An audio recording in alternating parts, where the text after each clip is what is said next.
నేనెల్లప్పుడూ యెహోవాను సన్నుతించెదన్, నిత్యము ఆయన కీర్తి నా నోట నుండున్.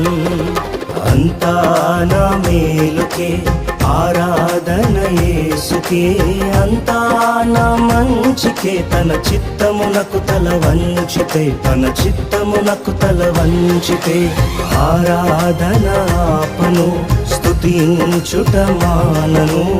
ఆరాధన ఆపను, స్తుతించుట మానను, స్తుతించుట మానను.